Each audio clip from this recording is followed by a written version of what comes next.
आज दिन भारत रत्न पंडित मदन मोहन मालवीय जी की 162वीं जयंती तथा जो कार्यशाला चल रही है आपके सामने सप्त दिवसीय, उसके समापन के अवसर पर मैडम आप सभी लोगों का स्वागत है।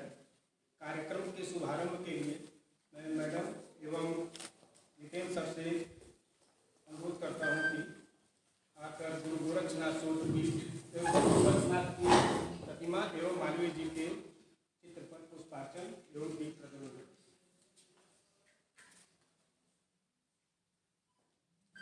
सोनल जी और प्रिया जी सहयोग करेंगे।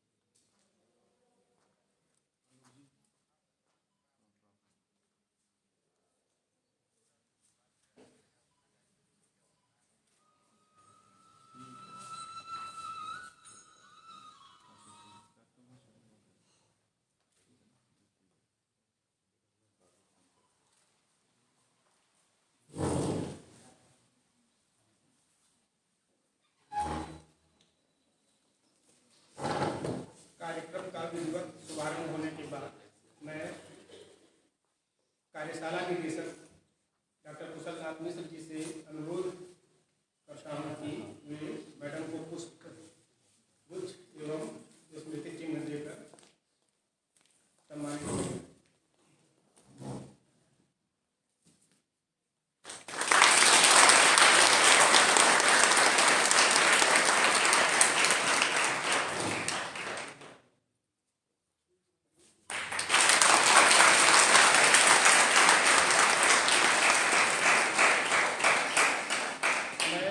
अनुरोध करता हूँ कि वे मुख्य वक्ता अधिष्ठाता विधि संकाय पूर्व अधिष्ठाता विधि संकाय प्रोफेसर विजय मिश्र जी का स्वागत है।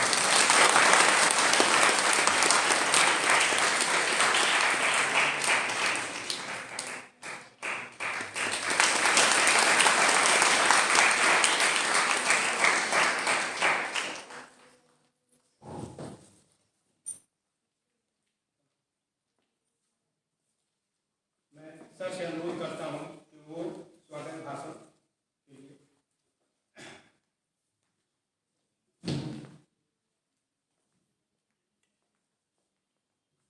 महायोगी गुरु श्री गोरक्षनाथ शोधपीठ द्वारा आयोजित शीतकालीन सप्त दिवसीय कार्यशाला योग का विज्ञान साइंस ऑफ योगा, उसके समापन सत्र और भारत रत्न महामना पंडित मदन मोहन मालवीय जी की 162वीं स्मृति जयंती के पूर्व संध्या पर सभागार में उपस्थित समस्त जनों का हार्दिक स्वागत, हार्दिक अभिनंदन। इस विश्वविद्यालय परिवार की मुखिया और हम सभी की अभिभावक कुलपति महोदया का मैं विशेष रूप से हार्दिक स्वागत और अभिनंदन करना चाहूँगा, क्योंकि आज के दिन अति व्यस्तता होने के बावजूद आप यहाँ हम सबके बीच में उपस्थित हैं। मैडम, आपकी उपस्थिति से हम सभी का मनोबल ऊंचा हो जाता है। हार्दिक आभार और हार्दिक अभिनंदन।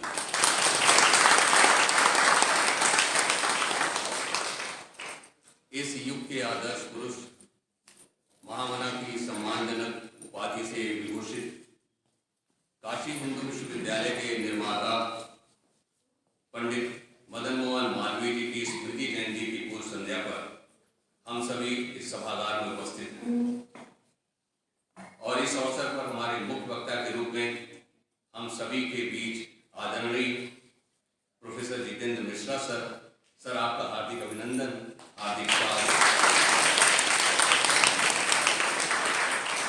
महामना द्वारा निर्मित काशी हिंदू विश्वविद्यालय के कर्मभूमि पर अपना संपूर्ण छात्र जीवन व्यतीत करने के पश्चात वर्तमान में आप इस विश्वविद्यालय के विधि विभाग में प्रोफेसर के पद पर कार्यरत हैं।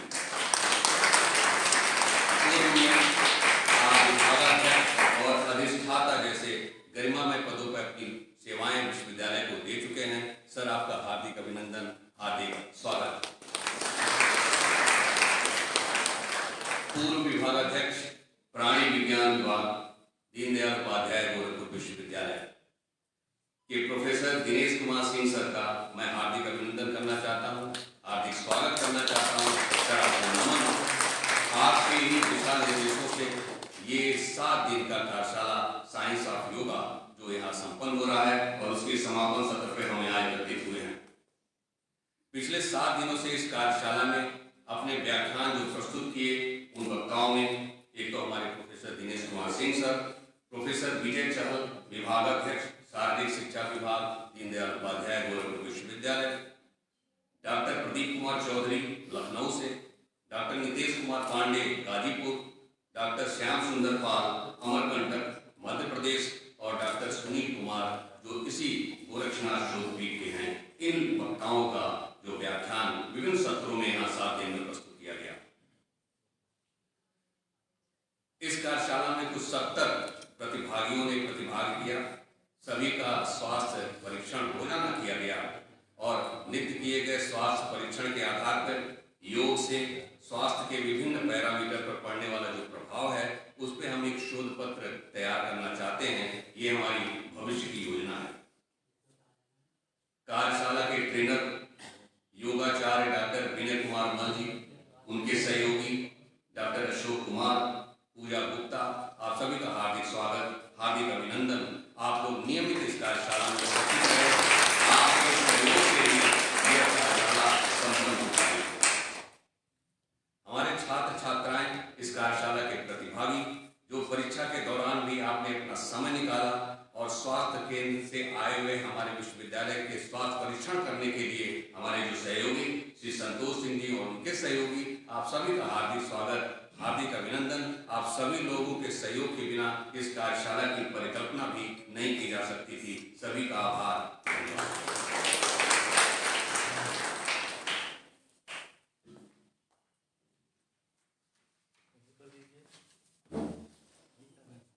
प्रोफेसर दिनेश सिंह सर का हार्दिक स्वागत। उनके सम्मान के लिए मैं प्रिया जी से करता हूँ।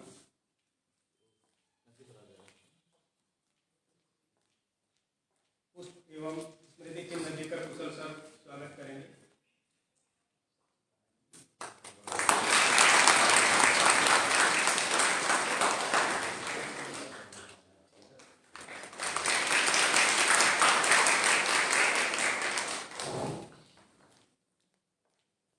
स्वागत के क्रम में DSW महोदया का भी हार्दिक स्वागत, जिनके सहयोग से स्वास्थ्य कर्मी यहाँ पर आए और हम लोग इस कार्यशाला को आगे बढ़ा पाए। अब मैं गोरखपुर विश्वविद्यालय में काशी हिंदू विश्वविद्यालय के वरिष्ठतम पूर्व छात्र, जिनके नाते उन्हें यहाँ पर मुख्य वक्ता बनाया गया है, पूर्व अधिष्ठाता वर्तमान में समन्वयक BA-LLB आचार्य जितेंद्र मिश्र जी को महामना मदन मोहन मालवीय के ऊपर कुछ प्रकाश डालने के लिए आमंत्रित करता हूँ।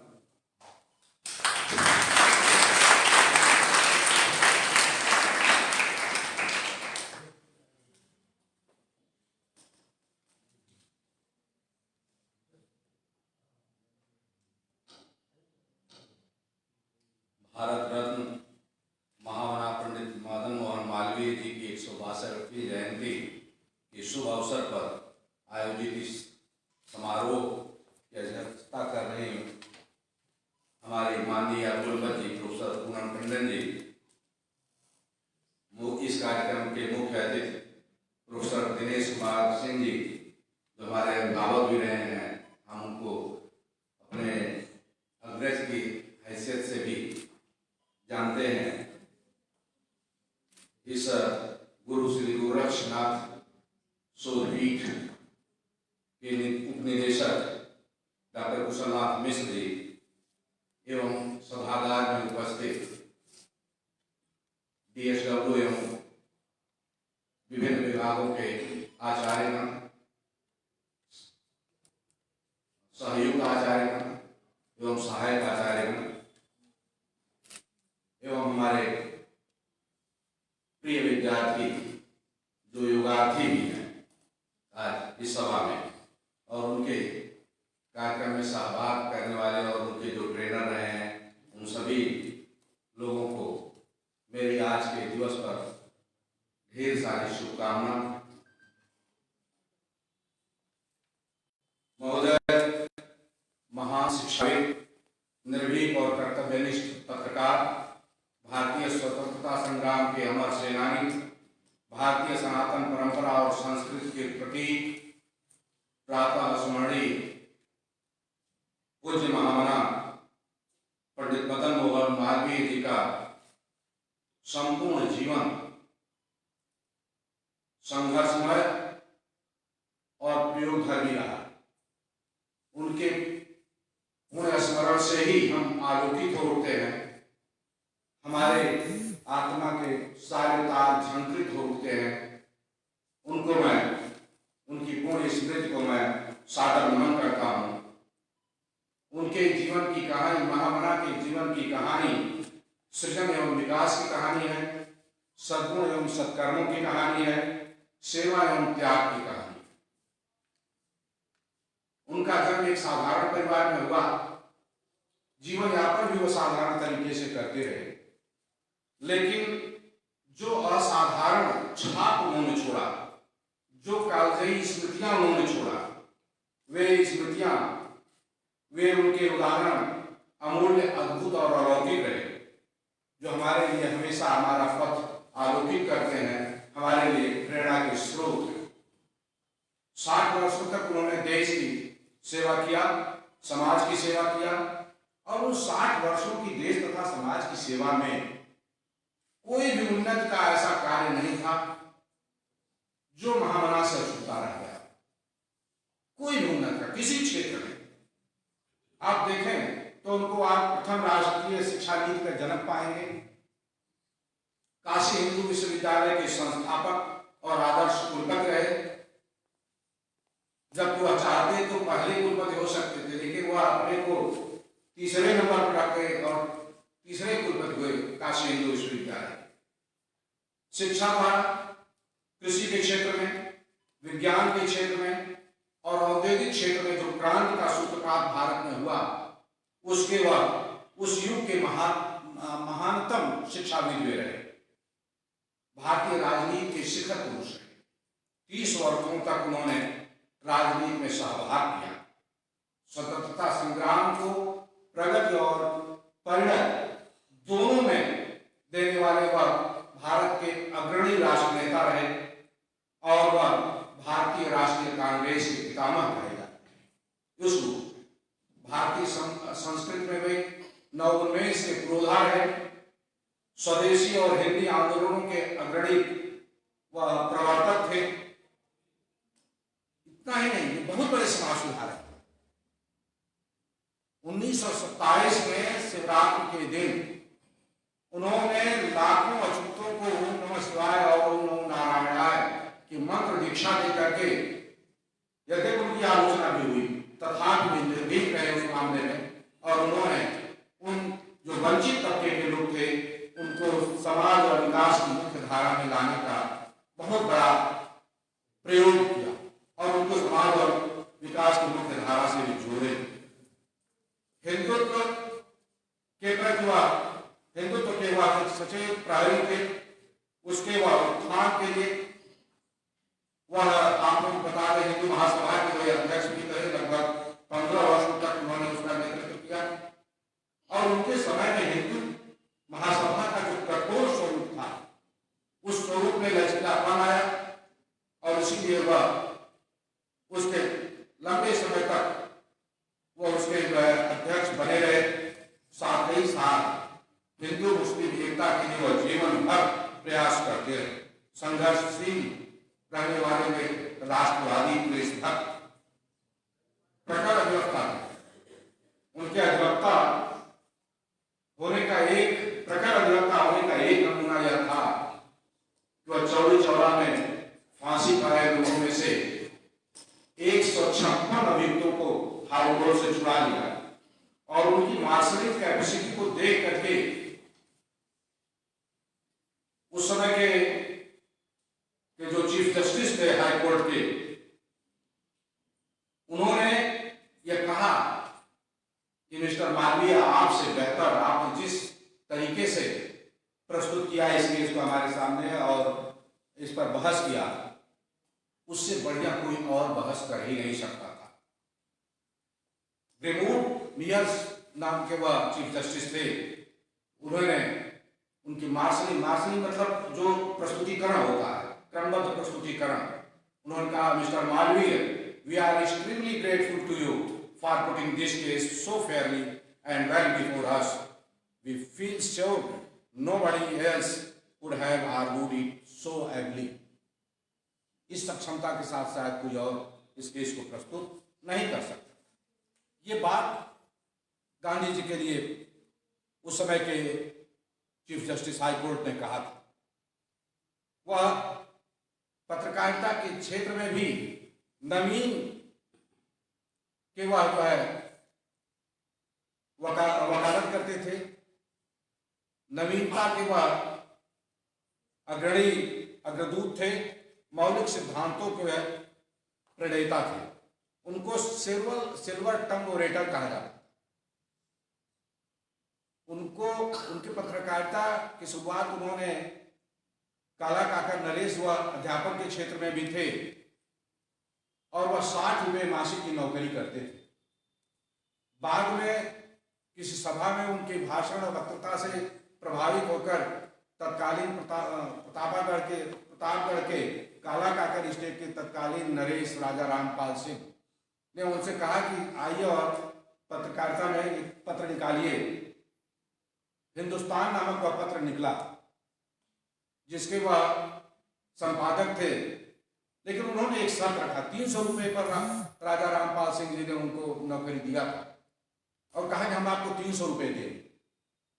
महामना संकोच करने के बाद महामना ने उनसे कहा कि महाराज, नौकरी तो मैं पत्रकारिता तो मैं करूंगा, संपादन करूंगा अखबार का आपके यहाँ आकर के, लेकिन मेरी एक शर्त है। और वह शर्त थी कि जब आप वारुणी का सेवन न किए हों तभी मुझे बुलाएं, वारुणी का सेवन किए रहे तो मुझे अपने पास न बुलाएं और न मुझसे कोई चर्चा करें। काम चलता रहा, महाराजा मान गए, लेकिन एक दिन उन्होंने वारुणी का सेवन करने के बाद उनको बुला लिया, कुछ उससे चर्चा किया और किसी व्यक्ति के बारे में उन्होंने कुछ टिप्पणी कर दिया। मालवीय जी लौटे, उन्होंने अपना इस्तीफा लिखा, त्यागपत्र लिखा और त्यागपत्र लिख करके उन्होंने लिखा कि मैं आज या कल सुबह मैं चला जाऊंगा इलाहाबाद वापस। जब राजा रामपाल सिंह को होश आया, वारुणी के नशे से जब वह मुक्त हुए, तब उन्होंने उनको बहुत क्षोभ हुआ और उन्होंने मालवीय जी से बहुत निवेदन किया, लेकिन मालवीय जी महामना बहुत दृढ़ निश्चयी थे। उन्होंने कहा, नहीं, आपने शर्त का उल्लंघन किया है, इसलिए अब मैं यहाँ नहीं रुकूंगा। वे वापस चले। जब वापस गए प्रयाग, तो उस समय उन्होंने राजा रामपाल सिंह ने उनसे कहा कि आप वकालत पढ़िए। मालवीय जी वकालत नहीं पढ़ना चाहते। उन्होंने कहा कि आप वकालत पढ़िए और इसके लिए उन्होंने तत्कालीन कांग्रेस अध्यक्ष हुम से और एक दो लोगों से उन्होंने निवेदन किया कि मालवीय जी को वकालत पढ़ने के लिए मनाएं, और उन लोगों ने मालवीय जी को वकालत पढ़ने के लिए मनाया। परिणाम यह हुआ कि मालवीय जी वकालत पढ़े, अच्छे अधिवक्ता हुए, अच्छे वकील हुए। लेकिन राजा रामपाल सिंह की भी बड़ी दानशीलता थी कि वे मालवीय जी के मना करने के बावजूद भी 100 रुपये प्रतिमाह उनकी वकालत पढ़ाई के खर्चे के लिए निरंतर भेजते रहे। तो ऐसे मालवीय जी थे और ऐसे उनके साथ दानशील लोग जुड़ते रहे। यह वह युग दृष्टा ऋषि रहे, महानतम फकीर रहे। सारे लोग संस्थाएं बनाए, हम लोग तमाम संस्थाओं को देखते हैं, लेकिन तमाम संस्थाएं जिन लोगों द्वारा बनाई गई हैं, वे लोग संसाधन वाले लोग हैं, संसाधन से युक्त लोग हैं। लेकिन मालवीय जी जैसा फकीर, जिन्होंने भिक्षा मांग करके पूरी उतनी बड़ी संस्था खड़ी कर दी, काशी नरेश से घूम टाम लिया और तमाम लोगों से दान लेते रहे। एक बार का किस्सा है, वो एक जगह गए, नाम सब लोग जानते होंगे, लेने की जरूरत नहीं है। वहां के शासक से उन्होंने कहा कि विश्वविद्यालय बनवा रहा हूं, कुछ दान दीजिए। उसने कहा, मैं 1 करोड़ नहीं दूंगा। मालवीय जी ने अपना गमछा फैला दिया और कहा कि आप जो कुछ भी आप दे देंगे प्रेम से मैं ले लूंगा। उस आदमी को बड़ा गुस्सा है, उस शासक को बड़ा गुस्सा है। उसने अपने गुस्से से अपनी जूती निकाला और उनकी गमछे में फेंक दिया। मालवीय जी प्रसन्नतापूर्वक उसको लपेटे और चले गए। दूसरे दिन अखबार में उन्होंने इश्तेहार दिया कि शासक की ये जूती अमुक दिन नीलाम होगी। शासक के यहाँ मुझे सूचना पहुंची तो वे बहुत लज्जित हुए और उन्होंने बुला करके बहुत सारा धन दिया। इतना ही नहीं, एक व्यक्ति दिवालिया निकल रहा था, वो आया मालवीय जी के पास, महाराज मैं तो दिवालिया निकल गया, कैसे क्या काम करूं, बिजनेसमैन था। उसे कहे 5 लाख रुपए विश्वविद्यालय को दान दे दो, तुम्हारा सब ठीक हो जाएगा। कहाँ वह दिवालिया, कहाँ दान की बात। लेकिन फिर भी उसने 5 लाख का चेक काट करके दिया और 5 लाख का चेक काट करके दिया। और दूसरे दिन जब अखबारों में आया 5 लाख का दान दिया तो लोगों की उसके प्रति जो है श्रद्धा बढ़ गई और उसका दिवालिया होने से निकल गया, उसकी विश्वसनीयता बढ़ गई। ये मालवीय जी का तरीका था काम करने का। वे मानवतावादी धर्म प्रवक्ता थे। महामना ने सदियों की गुलामी और शोषण से जर्जर भारत के जीवन में एक प्राण फूंका, स्वतंत्रता आंदोलन में एक नई चेतना दिया और ऊर्जा का संचार किया। साहस, शौर्य और स्वाभिमान के साथ जीने योग्य बनाने में के लिए लोगों में प्रेरणा दिया, लोगों को प्रेरणा दिया और समर्पित भाव से आजीवन त्याग और संघर्ष किया। भारत के इतिहास में यह एक अद्वितीय मिसाल है जिसकी झलक हमको उनके एक श्लोक में मिलती है। मालवीय जी द्वारा कहे गए एक श्लोक में मिलती है। मैं 3-4 मिनट में खत्म कर दूंगा। 1914 में उन्होंने इस श्लोक को की रचना किया था। न तो हम कामये राज्य न स्वर्ग न पुनर्भवम कामये दुख तप्ता नाम प्राणी नामार्थ नाशनम। न मैं राज्य की कल्पना करता हूं, मुझे स्वर्ग और मोक्ष नहीं चाहिए, दुख से पीड़ित प्राणियों के दुख को दूर कर सकूं यही मेरी कामना है। यह मालवीय जी की कल्पना। मालवीय जी अपने अंतिम समय में भी उन्होंने कहा मुझे पुनर्जन्म नहीं चाहिए, मुझे कुछ और समय चाहिए जिससे मैं इस काशी हिंदू विश्वविद्यालय और देश की सेवा कर सकूं, मैं यहां रहूं। प्रयाग के प्रसिद्ध दैनिक लीडर जो राष्ट्रीय आंदोलन में उसकी बड़ी प्रमुख भूमिका थी, उसमें मालवीय जी को त्याग की मूर्ति कहा है। तो लिखा His life is a sermon of self-sacrifice। Malviya जी का जीवन त्याग की मूर्ति थी। चाहे भूकंप हो, भूकंप पीड़ितों को सबसे पहले सुविधा देने के लिए पहुंच जाते थे, सहायता करने के लिए पहुंच जाते थे। इसी तरह से काशी में जब तक वह रहे, जाड़े में साधुओं को और गरीबों को कंबल वितरित करवाना उनका शगल था, पिटवाते ही थे, वह काम करते ही थे। पशु बलि का उन्होंने विरोध किया। उन्होंने कहा जितने भी सनातन धर्मी हैं, पशु बलि से उनको हट जाना चाहिए, उनको दूर हट जाना चाहिए। इसी तरह से वह और उसके लिए एक ही श्लोक यूज करते थे, या देवी सर्वभूतेषु दया रूपेण संस्थिता नमस्तस्यै नमस्तस्यै नमस्तस्यै नमो नमः। यह कहते हुए कहते थे कि जहाँ भगवती दया के रूप में है वहाँ बल का कोई प्रावधान नहीं होना चाहिए, बल से लोगों को बचना चाहिए। वह हिंदी और अंग्रेजी दोनों भाषाओं के बहुत अच्छे ओरेटर थे। वह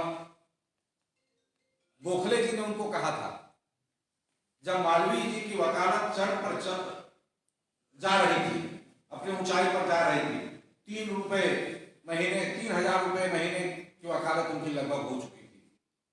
उस समय गोपाल कृष्ण गोखले जी ने इस बारे में लिखा है कि मैं जब 60 रुपए पाता था, 60 रुपए पा करके गोपाल कृष्ण गोखले जी ने फर्ग्यूसन कॉलेज में नौकरी किया था। उन्होंने कहा कि मुझे पहला वेतन 60 रुपए मिला तो मैं तो सोचा मैं माला माल हो गया। मैंने क्या त्याग किया? त्याग तो मालवीय जी ने किया। 3,000 रुपए की वकालत छोड़ करके निर्धनता स्वीकार कर लिया। गेंद उनके सामने थी but he refused to kick. Gopal Krishna Gokhale ने लिखा he had the ball but refused to kick. उन्होंने वकालत को छोड़ दिया और निर्धनता, समाज सेवा, देश सेवा को स्वीकार किया। अपने विद्यार्थियों के लिए उनका हमेशा सार्वभौम एक सूत्र था। वह सूत्र था कि दूध पियो, कसरत करो, नित्य जपो हरिनाम, मन लगाई विद्या पढ़ो, पूरेंगे सब काम। ये उनका आज भी हम लोग जब बनारस में जाते हैं, जब भी जाए कितने भी शार्ट टाइम के लिए जाएं, लेकिन बीएचयू में जरूर जाते हैं, महामना की उस संस्था में जरूर जाते हैं। हम अपने को गौरवान्वित महसूस करते हैं कि हम उस संस्था के एक छात्र रहे, एक विद्यार्थी रहे, एक साधक वहां के रहे उस संस्था के, और उस संस्था ने हमें बहुत कुछ दिया। वह ये उन्होंने कहा, जब दूध पियो, कसरत करो, मतलब आप अपने शरीर को मजबूत रखिए, गो सेवा करिए, गो सेवा नहीं करेंगे तो दूध कहाँ से मिलेगा, गोरक्षा करिए, गोरक्षा नहीं करेंगे तो कहाँ से दूध मिलेगा, तो गोरक्षा, गो सेवा, ये सब पर उन्होंने काम किया समाज में। वो हमेशा कहते थे निर्भयता ही स्वतंत्रता का एक बात है, पथ है। जब आप निर्भय रहेंगे तभी स्वतंत्र हो पाएंगे। उनका अमर संदेश था कि सत्येन ब्रह्मचर्येण व्यायामेन नाथ विद्यया देशभक्त्या आत्मत्यागेन सम्मानः सदा भवत्। वह हमेशा अपने अनुयायियों को, अपने फॉलोअर्स को, अपने विद्यार्थियों को कहते थे कि सत्य, ब्रह्मचर्य, व्यायाम, विद्या, देशभक्ति और आत्मत्याग से सदा सम्मान प्राप्त हो। इतनी चीजें उनके सूत्रवाक्य थे कि देशभक्ति होनी चाहिए, सत्य, ब्रह्मचर्य, व्यायाम, देशभक्ति और विद्या, इन सबसे आप सम्मान प्राप्त करेंगे। ये उनका था। सामाजिक कुरीतियों पर उन्होंने कुठाराघात किया। पाखंड से लड़ने के लिए वह हमेशा प्रेरित करते रहे लोगों को। सामाजिक समरसता के वो प्रतीक थे। सामाजिक समरसता उनके रग रग में भरी हुई थी। अभी हमने चर्चा किया कि हिंदू मुस्लिम एकता, हिंदू महासभा में तो लिबरल एटीट्यूड अपनाने के लिए और हिंदू मुस्लिम एकता के लिए वह जीवन भर प्रयास करते हैं। इसी तरह से वह हरिजनों को एक साथ 1927 में शिवरात्रि के दिन मंत्र दीक्षा देकर के एक नवोन्मेष किया सामाजिक समरसता की दिशा में, और उनको सामाजिक विकास और समाज की मुख्य धारा में ले आने के वह दृढ़ प्रतिज्ञ थे।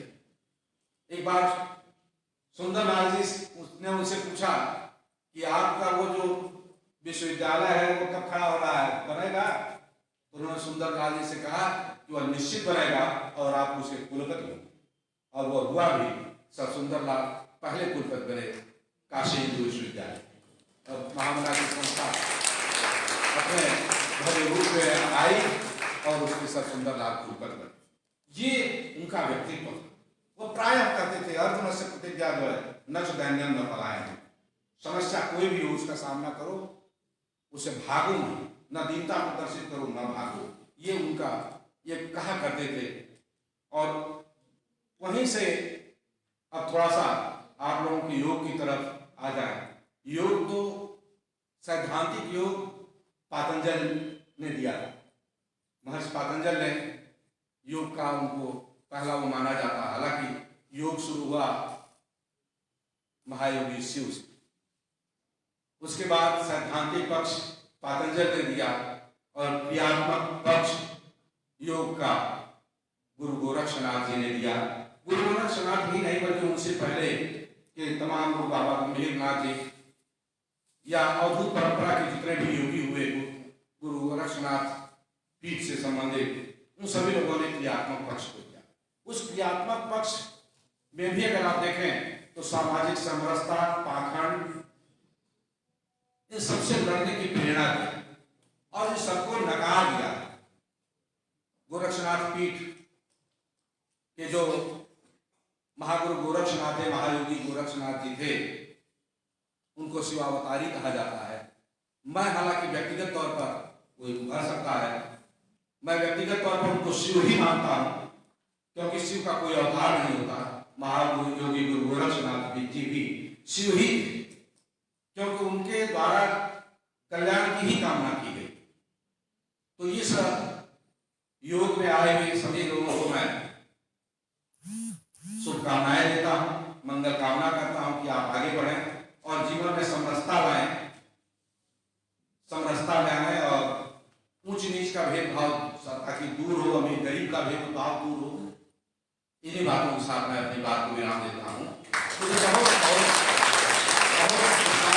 गौरव है कि मैं महामना की संस्था का एक विद्यार्थी हूँ और गुरु गोरक्षनाथ की नगरी में पंडित दीनदयाल उपाध्याय विश्वविद्यालय में मैं अपनी सेवाएं दे रहा हूँ। इन दोनों बातें से मैं बहुत ही गौरवान्वित अपने को महसूस करता हूँ। बहुत अच्छा।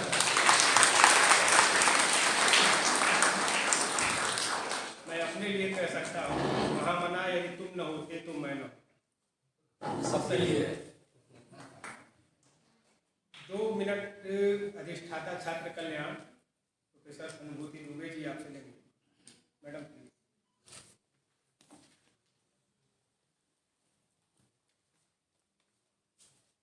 मंच पर उपस्थित आदरणीय कुलपति जी और मंचस्थ अन्य आचार्यगण, इस कार्यक्रम में जो मूल रूपरेखा थी उसमें से मैंने 2 मिनट का समय इसलिए मांगा है कि आदरणीय कुलपति जी के निर्देशानुसार आप सभी जानते हैं कि इस समय विकसित भारत @2047 यानी 100 साल का जब भारत होगा आज़ादी के बाद का, तो उस समय के एक विजन को लेकर के आदरणीय प्रधानमंत्री जी ने अपने युवाओं से अपील की है कि आप सभी विकसित भारत के पोर्टल पर जाएं और वहां पर अपने रिस्पॉन्सेज अपलोड करें कि 2047 में आप भारत को किस रूप में देखना चाहते हैं।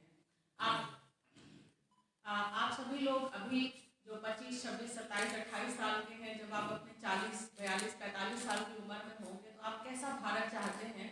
तो हम आपसे ये अपील करते हैं, आपका एक ग्रुप बना है, द्विवेदी जी ने उसमें पूरी डिटेल्स शेयर कर दी हैं।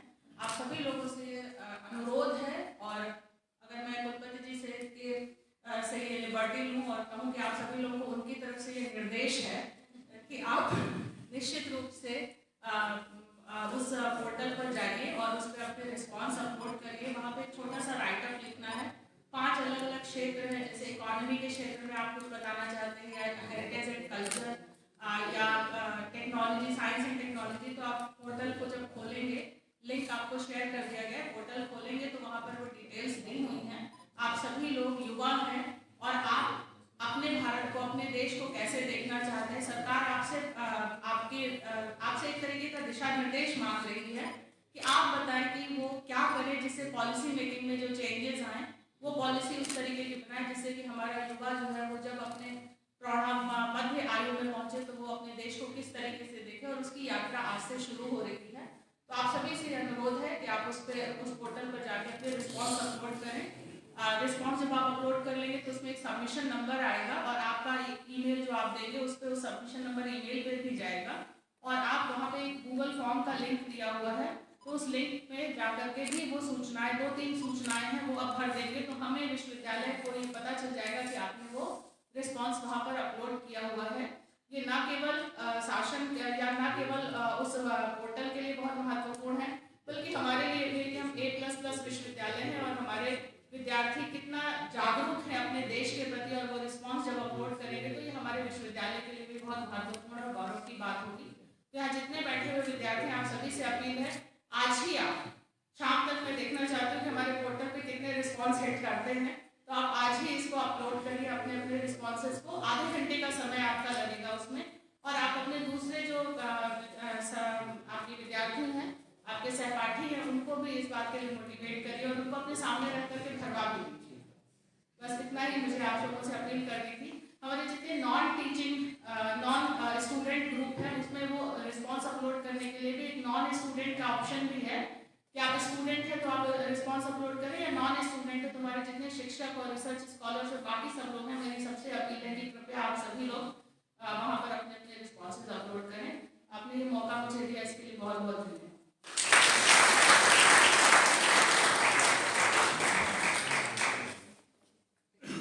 सभागार में उपस्थित विजय सर, लाइब्रेरियन महोदय, प्रोफेसर अनिल द्विवेदी जी, पवन जी, आप सभी लोगों का स्वागत है।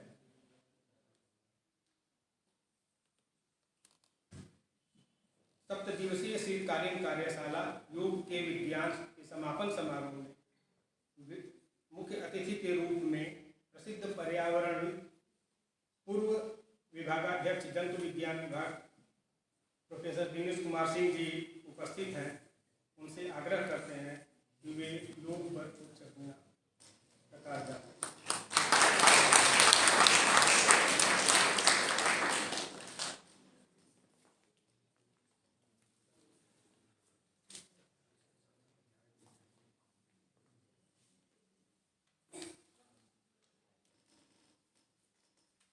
इस समारोह की अध्यक्षता कर रहे हैं आदरणीय कुलपति प्रोफेसर पूनम टंडन जी। इस समारोह के मुख्य वक्ता मेरे अनुज प्रोफेसर जितेंद्र मिश्र जी एवं गोरखनाथ शोध पीठ के निदेशक कुशलनाथ मिश्र जी, विश्वविद्यालय परिवार के आचार्यगण और प्यारे विद्यार्थी, आज एक विशेष अवसर है इस दृष्टि से कि आज जो योग की कार्यशाला थी उसका समापन भी है। आज गीता जयंती भी है और आज महामना के 25 दिसंबर के जन्मदिन की पूर्व संध्या पर उनकी जयंती के लिए भी ये आयोजित है। तो सर्वप्रथम मैं गीता जयंती जिसमें कर्मयोग और ज्ञान योग का समावेश भगवान श्री कृष्ण ने किया है, उसको अपने पूरे जीवन में उतारने वाले मनीषी मालवीय जी के से अच्छा उदाहरण नहीं, जो ज्ञान योग और कर्म योग के इतने अच्छे उदाहरण हैं कि उन्होंने पूरी की पूरी गीता ही अपने जीवन में उतार दी। तो इस प्रक्रिया में मैं सर्वप्रथम आज एक श्रीमद् भागवत गीता लाया हूं और यशस्वी कुलपति जी को भेंट करना अपने ओर से एक पूर्व छात्र इस विश्वविद्यालय का होने के नाते करना चाहता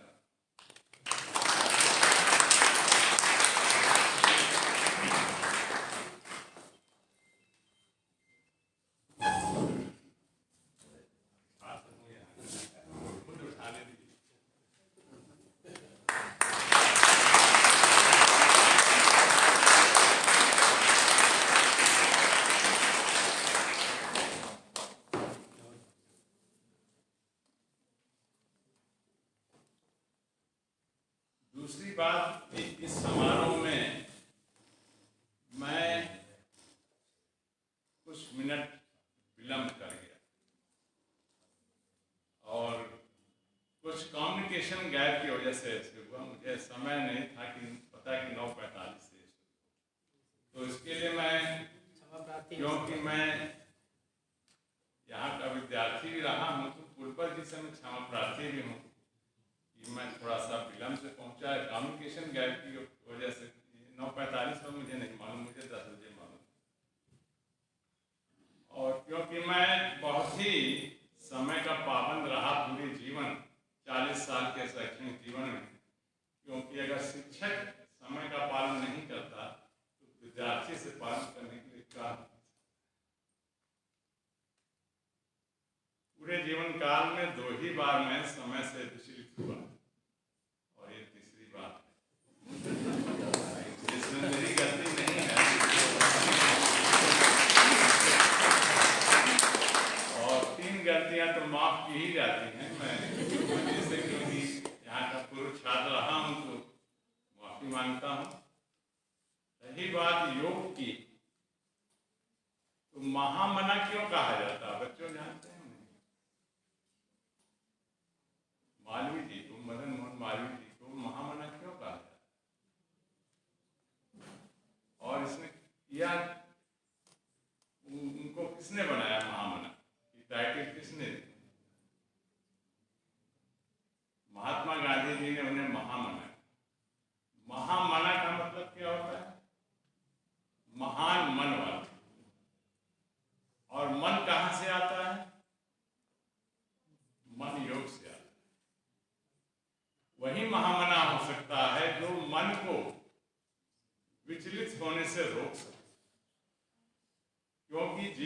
मन का विचलन ही सारी प्रक्रियाओं को बिगाड़ता है, और जिसने मन को रोक लिया वो तो योगी हो ही गया।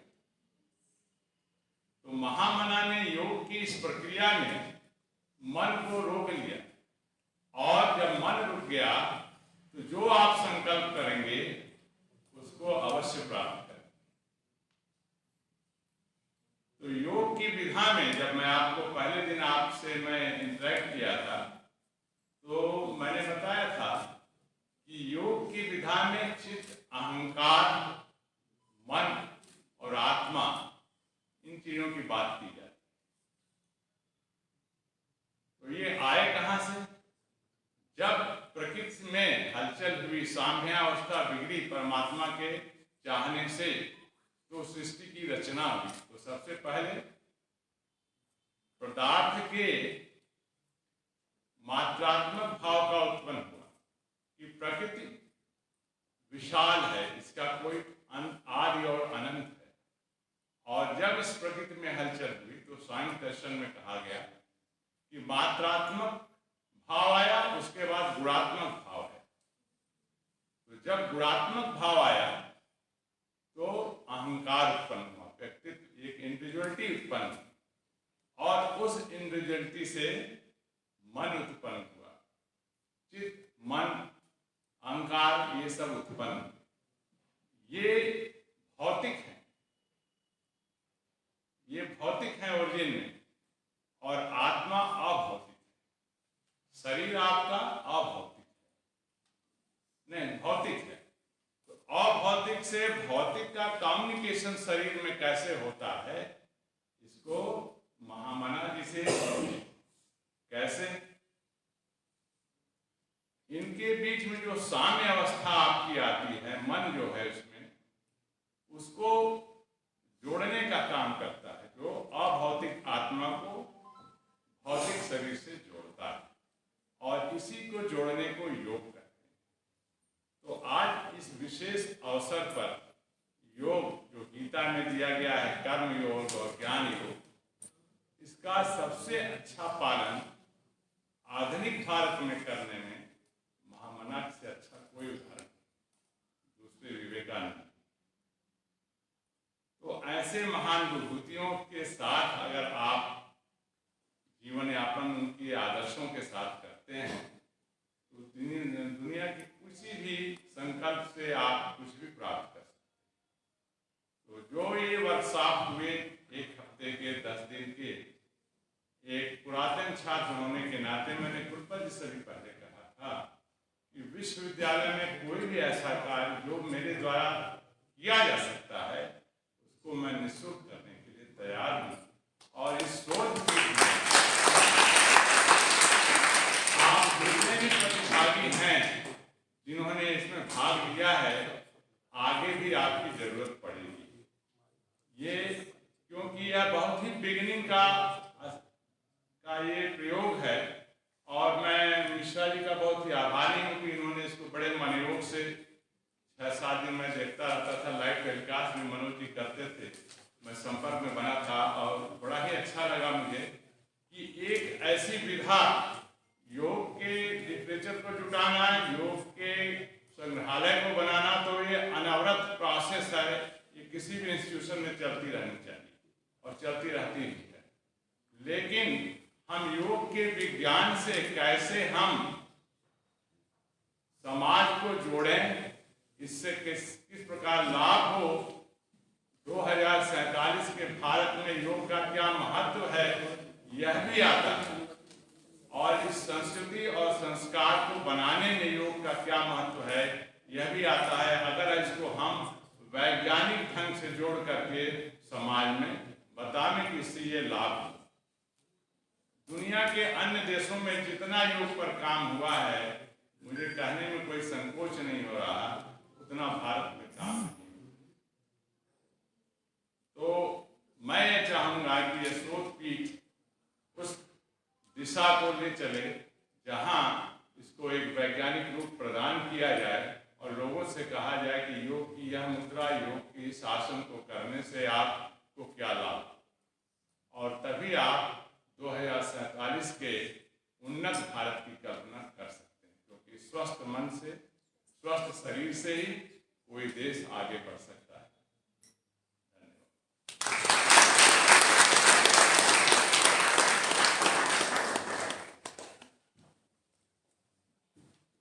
महामना शारीरिक शिक्षा के इतने बड़े समर्थक थे कि वे शुरुआत में ही सोच लिए थे, आप अगर काशी हिंदू विश्वविद्यालय में जाएंगे तो हॉस्टल है, और हर हॉस्टल के सामने, जितना बड़ा हॉस्टल है उससे बड़ा प्लेग्राउंड है, हर डिपार्टमेंट के सामने प्लेग्राउंड है, एक अलग से स्पोर्ट्स कॉम्प्लेक्स है वहाँ तो, और जहाँ अंतर्राष्ट्रीय मैच हो सकते हैं, वे नहीं हैं लेकिन अंतर्राष्ट्रीय मैच हो सकते हैं। मुझे लग रहा है सर को याद होगा, वो हॉकी का मैच तो होता ही था, अंतर्राष्ट्रीय मैच तो वहाँ होता ही है एमपी थिएटर का। तो महामना और योग ये एक दूसरे से जुड़े हुए हैं। हमारे मुख्य प्रशिक्षक योग के विनय जी 2 मिनट लेंगे आप लोगों से, प्लीज भी।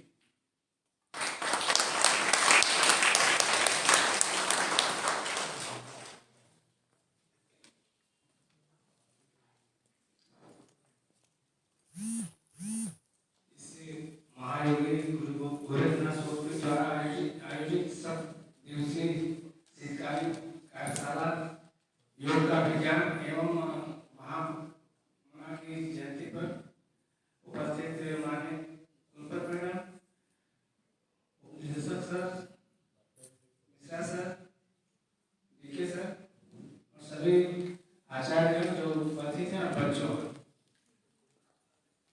यह कार्यशाला एक हफ्ते की हुई। आप लोग मनोयोग से बच्चों ने किया भी, नियमित रूप से वजन आदि, वजन, पल्स, बीपी चेक होता था, इसका परिणाम भी मिला। और मैं कोशिश करूंगा, चूंकि मैं डिस्ट्रिक्ट योगा स्पोर्ट एसोसिएशन है, इसके जब से स्पोर्ट का दर्जा योग को मिला है तो नेशनल लेवल पर योगासना भारत संस्था है, और प्रत्येक प्रदेश में की तरह यूपी में बना है उत्तर प्रदेश योगासन स्पोर्ट एसोसिएशन, उसी से संपर्क होना है, प्रत्येक जिले में बना हुआ है एसोसिएशन। गोरखपुर बना डिस्ट्रिक्ट योगासन स्पोर्ट एसोसिएशन, जिसकी जिम्मेदारी मुझे मिली है, मैं अध्यक्ष हूँ। तो मैं अपने विगत कई वर्षों से विश्वविद्यालय मुझे अवसर देता रहा, योग दिवस पे मेरी पूरी टीम को अवसर देता रहा, तो मैं आभारी हूँ विश्वविद्यालय का, और मैं आभारी हूँ इस शोधपीठ का, पूरे शोधपीठ परिवार का। और मैं ये घोषणा करता हूँ, मेरी और मेरी पूरी टीम द्वारा जब भी आवश्यकता पड़ेगी निःशुल्क प्रशिक्षण में देता रहूँगा। मेरी टीम जब भी आवश्यकता लगेगी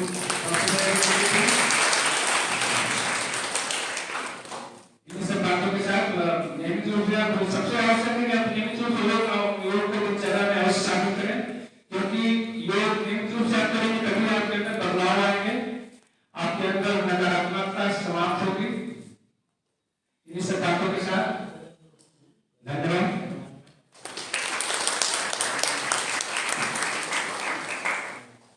मन में तो बहुत कुछ है, पर मैडम कुलपति को तुरंत नहीं जाना है, इसलिए मैं उन्हें अध्यक्षीय उद्बोधन के लिए आमंत्रित करता हूँ।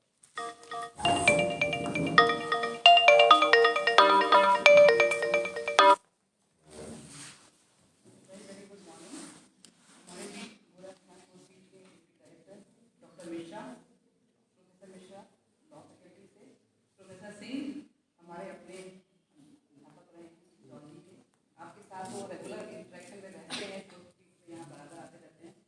और professor Mishra ji, director agriculture faculty, coordinator NSS doctor Singh, आनूटी मैडम सुनी चुके हैं उनको आप, और बाकी विकसित भारत के बारे में बात कर चुकी है, उसको मैं और नहीं कुछ कहूँगी। और हमारे फैकल्टी मेम्बर्स, कर्मचारी और जो सदस्य हैं और डियर स्टूडेंट्स, देखिए महामना मदन मोहन मालवीय की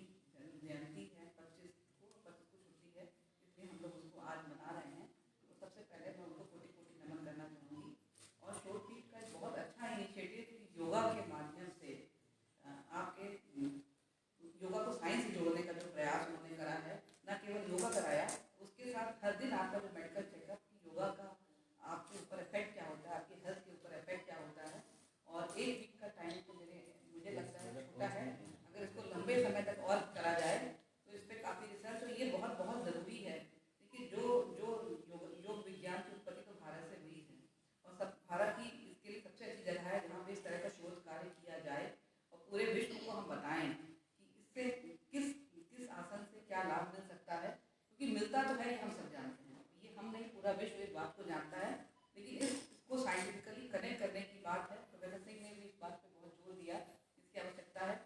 और शोधपीठ की गतिविधियाँ पिछले महीनों में काफ़ी बढ़ी हैं, न्यूज़ लेटर लेकर आए हैं और गतिविधियाँ मेरा मानना आगे बढ़ेगी।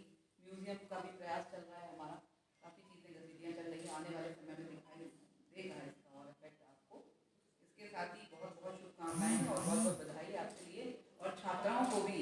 देखिए इतने डाइवर्जन है लोगों के पास आजकल, उसके बीच में आप लोगों ने पूरे सुबह का समय 1 हफ्ते तक योगा को दिया, और इसका लाभ जरूर मिलेगा आपको, क्योंकि अगर इसको लंबे समय तक आप ले जाएंगे और दिनचर्या का भाग बनाएंगे अपना, तो इसका अवश्य ही लाभ मिलेगा। क्योंकि कितनी भी आप आर्टिफिशियल तरीके अपना लीजिए, एक जो नेचुरल यौगिक मेथड है, योगा है, उससे अच्छी कोई तकनीक नहीं। ये तो विश्व में चैलेंज है, इसका तो कुछ ज़्यादा बात करने की आवश्यकता नहीं है। और बहुत बहुत धन्यवाद, थैंक यू।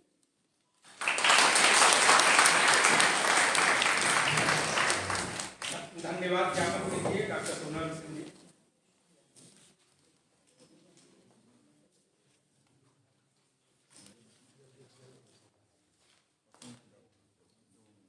ओम श्री गोरक्षनाथाय नमः।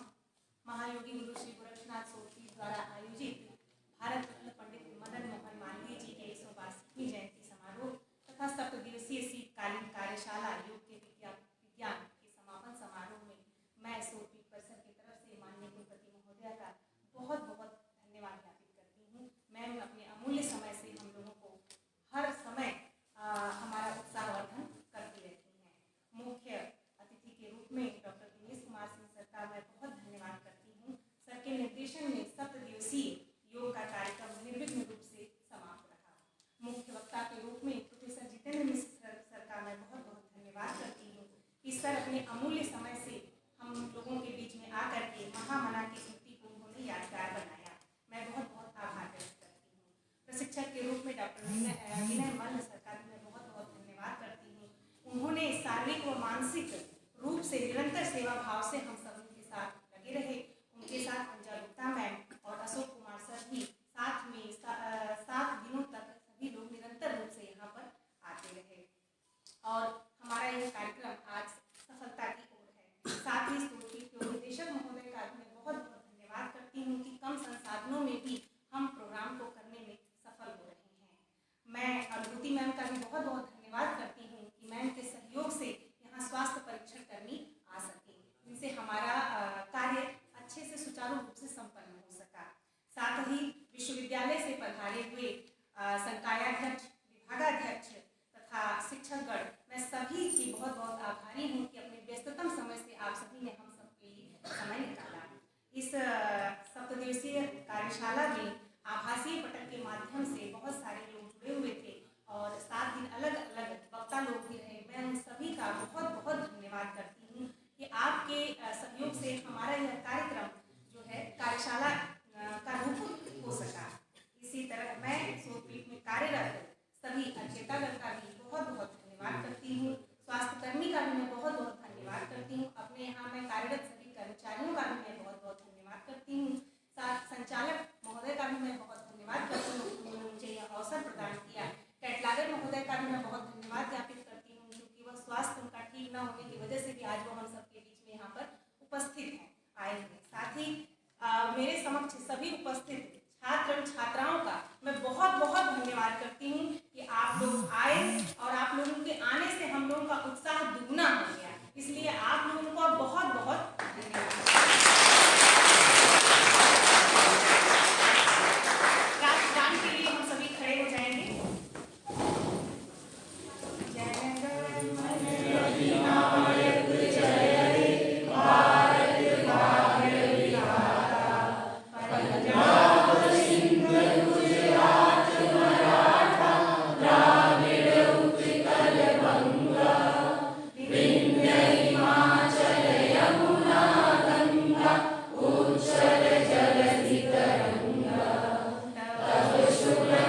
एग्रीकल्चर वाले बच्चे घर में बढ़िया जरा बैठ के बनवा दीजिए।